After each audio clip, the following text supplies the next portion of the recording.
சங்கதி 24 செய்திகளோடு இணைந்திருக்கிறீர்கள். விரிவான செய்திகளுக்கு செல்ல முன்னதாக முதலில் இன்றைய நாளுக்கான தலைப்புச் செய்திகள். ஜாலில் தோண்ட தோண்ட வெளிவரும் மனித புதைகுழி.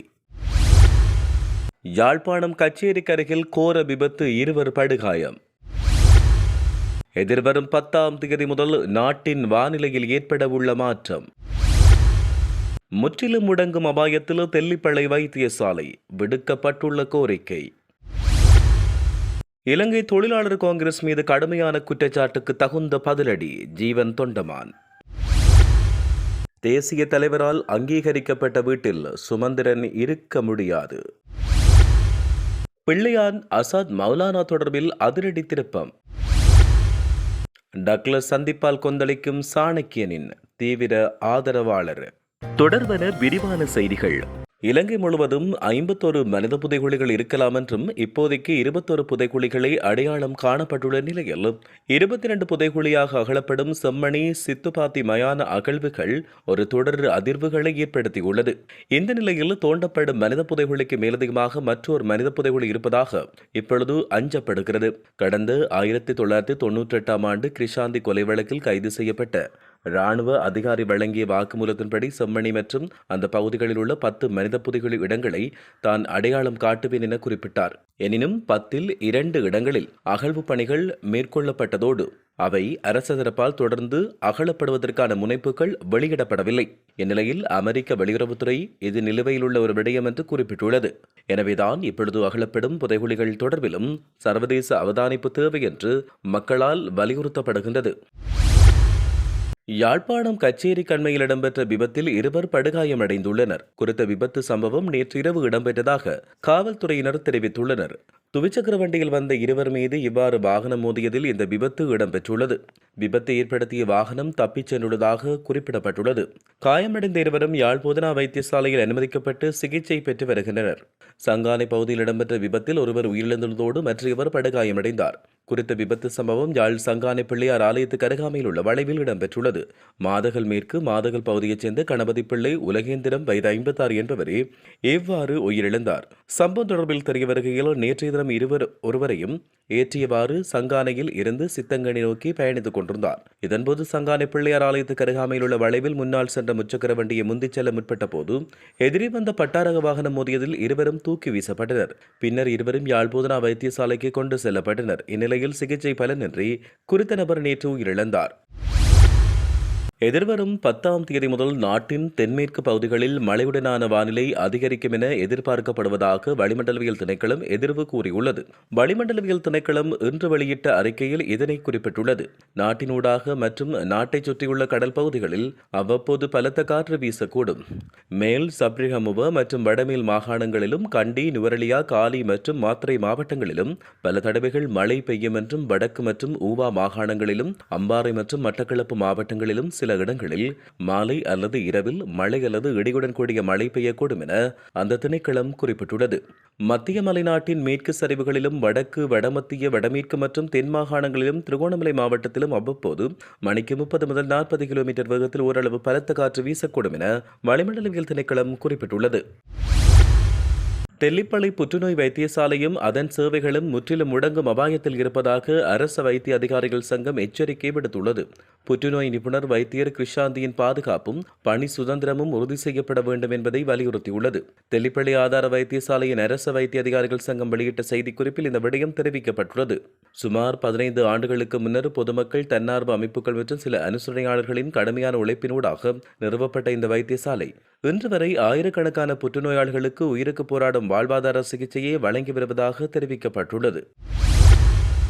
இலங்கை தொழிலாளர் காங்கிரஸ் மீது பல்வேறு குற்றச்சாட்டுகள் முன்வைக்கப்பட்டுள்ளன. ஆனால் நாங்கள் எவ்வித தவறுகளிலும் ஈடுபடவில்லை என நீதிமன்றம் ஊடாக நிரூபித்து காட்டியிருக்கிறோம் என நுவரெலியா மாவட்ட நாடாளுமன்ற உறுப்பினர் ஜீவன் தொண்டமான் குறிப்பிட்டார். நேற்றைய உள்ளூராட்சி மன்றங்களுக்கு தெரிவு செய்யப்பட்ட உறுப்பினர்களின் சத்திய பிரமாண நிகழ்வில் கலந்து கொண்டு கருத்துரைத்த போதே அவர் ஊடகங்களிடம் இவ்வாறு தெரிவித்தார். இவர்கள் ஆட்சிக்கு வந்து 8 மாதங்கள் கடந்துள்ள நிலையில் எவ்வித அபிவிருத்தியும் இடம்பெறவில்லை. குற்றம் சுமத்துவது என்பது சுலபம். மக்கள் அதிகமாக வாக்களித்தவர்கள்தான் உள்ளூராட்சி மன்றங்களில் ஆட்சி அமைப்பார்கள். எமது கட்சி சேவல் சின்னத்தில் போட்டியிட்டு வெற்றி பெற்றுள்ளது. நுவரெலியா மாவட்டத்தில் மாத்திரமல்ல, பல்வேறு இடங்களிலும் இலங்கை தொழிலாளர் காங்கிரசின் ஆதரவோடு உள்ளூராட்சி சபைகளில் ஆட்சி அமைப்போம். எம்மோடு அநேகமான கட்சிகள் பேச்சுவார்த்தையில் ஈடுபட்டுக் கொண்டிருக்கிறது. நாங்கள் இன்னும் இறுதி முடிவுக்கு வரவில்லை. தேர்தலுக்கு பின்னர் அரசியல் தலைமைகளின் செயற்பாட்டின் காரணமாக அரசாங்கத்தோடும் பேச்சுவார்த்தை நடத்தும் சூழ்நிலை ஏற்பட்டுள்ளது. பெருந்தோட்ட தொழிலாளர்களின் சம்பள விடயம் தொடர்பில் பெருந்தோட்ட நிறுவனங்களோடு கலந்துரையாடி தீர்மானம் எட்டப்பட்டுள்ளதாகவும் ஆளும் தரப்பு கூறுகிறது. இன்னும் பேச்சுவார்த்தை ஆரம்பிக்கப்படவில்லை என இதில் எது உண்மை என்றும் தெரியப்படவில்லை. பெருந்தோட்ட தொழிலாளர்களின் சம்பளத்தை அதிகரித்து கொடுத்தால் எங்களின் முழுமையான ஆதரவை அரசாங்கத்துக்கு வழங்குவோம். தற்போது கூட அரசாங்கம் வழங்கிய வாக்குறுதிகளை கூட ஆளும் தரப்பில் உள்ளவர்கள் செயற்படுத்தவில்லை. இது அனைத்துக்கும் நீதிமன்றம் தான் பதில் கூற வேண்டும் என ஜீவன் தொண்டமான் குறிப்பிட்டுள்ளார். தேசிய தலைவரால் உருவாக்கப்பட்ட இலங்கை தமிழரசுக் கட்சி தமிழ் தேசிய கூட்டமைப்பு கட்சியில் தமிழ் தேசியத்தை ஏற்றுக்கொள்ளாத சுமந்திரனுக்கு என்ன வேலை, ஏன் இதில் இருக்க வேண்டும் என்று கேள்வி எழுப்பப்பட்டுள்ளது. குறிப்பாக இலங்கை தமிழரசுக் கட்சியிலிருந்து வெளியேற்றப்பட்ட கிளிநொச்சி சிவில் சமூக செயற்பாட்டாளர் ஜீவன் இவ்வாறு கேள்வி எழுப்பினார். இது தொடர்பில் அவர் தெரிவிக்கையில், CVK சிவஞானம், சுமந்திரன், சாணக்கியன் மற்றும் சத்தியலிங்கம் ஆகியோர் இல்லை என்றால் வடகிழக்கில் தமிழ் அரசியல் நிதானமான முறையில் காணப்படும். காரணம், இவர்கள் அனைவரும் இலங்கை அரசால் களமிறக்கப்பட்ட முக்கிய முகவர்களாக செயற்படுகிறார்கள். சுமந்திரனுக்கு முள்ளிவாய்க்காலும் அங்கு நடந்த விடயங்களும் தெரியாது. தமிழ் இனப்படுகொலை நடக்கவில்லை என்றவர் இனிவரும் காலங்களில் வடக்கு கிழக்கு தமிழ் மக்களுக்கு எந்த பிரச்சனை இல்லை என்றும் கூறுவார் என்றும் அவர் குறிப்பிட்டுள்ளார். உயிர்த்த ஞாயிறு தாக்குதல் தொடர்பில் சேனல் பூ அலைவரிசைக்கு தகவல்களை வழங்கிய அசாத் மௌலானாவை இலங்கைக்கு விரைவில் அழைத்து வர அனைத்து நடவடிக்கைகளும் பூர்த்தியாகியுள்ளதாக பொதுமக்கள் பாதுகாப்பு அமைச்சர் நாடாளுமன்றத்தில் தெரிவித்தார். ஈஸ்டர் தாக்குதல் தொடர்பில் மட்டுமன்றி இன்னும் பல விடயங்கள் தொடர்பிலும் அவர் மனம் திறந்துள்ளதாக தகவல்கள் வெளியாகியுள்ளன. கடந்த 30ஆம் தேதி பிள்ளையானுடைய தலைமை காரியாலயம் அமைந்துள்ள வாவிக்கரை வீட்டில் ஒரு பெரும் தேடுதல் குற்ற தடுப்பு புலனாய்வு பிரிவால் மேற்கொள்ளப்பட்டது. சேட்டலைட் தொலைபேசி, துப்பாக்கி, குண்டுகள் என பல முக்கிய ஆவணங்கள் மீட்கப்பட்டன. டக்ளஸ் தேவானந்தா சிவஞானம் சந்திப்பினை தொடர்ந்து இலங்கை தமிழரசுக் கட்சியின் தீவிர ஆதரவாளர்கள் கூட கடுமையாக கொந்தளிப்பதாக அந்த கட்சியின் மட்டக்களப்பு மாவட்டத்தைச் சேர்ந்த ஆயுட்கால தொண்டரான அன்பின் செல்வேஸ் குறிப்பிட்டார். ஈழ மக்கள் ஜனநாயக கட்சியின் செயலாளர் நாயகமான டக்ளஸ் தேவானந்தாவை இலங்கை தமிழரசுக் கட்சியின் பதில் தலைவர் CVK சிவஞானம் சந்தித்து கலந்துரையாடினார். இதனைத் தொடர்ந்து உள்ளூராட்சி சபை தேர்தலுக்கு பின்னர் தமிழ் தேசிய அரசியல் தரப்பில் இந்த விடயம் பெரிதாக பேசப்பட்டு வருகிறது. உண்மையில் இலங்கை தமிழரசுக் கட்சி ஈழ மக்கள் ஜனநாயக கட்சியோடு இணைந்துள்ளது என்ற விடயம் பல்வேறு விமர்சனங்களுக்குள்ளாகியுள்ளது. இந்த நிலையில் இந்த விடயம் தொடர்பில் கருத்து வெளியிட்ட அந்த கட்சியின் பதில் பொதுச் செயலாளர் M.A. சுமந்திரன் எந்த தரப்புடனும் தமிழரசுக் கட்சி கூட்டாட்சிக்கு இணங்கவில்லை என குறிப்பிட்டார். மேலும் தமிழரசுக் கட்சியின் தலைவர் CVK சிவஞானத்துக்கும் டக்ளஸ் தேவானந்தாவுக்கும் இடையிலான சந்திப்பு ஸ்ரீதர் திரையரங்கில் இடம்பெற்றது. எங்கள் அரசியல் கூட்டத்தில் எடுக்கப்பட்ட முடிவான எந்தெந்த சபைகளில் தமிழ் கட்சிகள் அதிகூடிய ஆசனங்களை பெற்றிருக்கிறதோ அந்த கட்சிக்கு சபைகளில் ஆட்சி அமைக்க EPDP ஆதரவளிக்க வேண்டும்.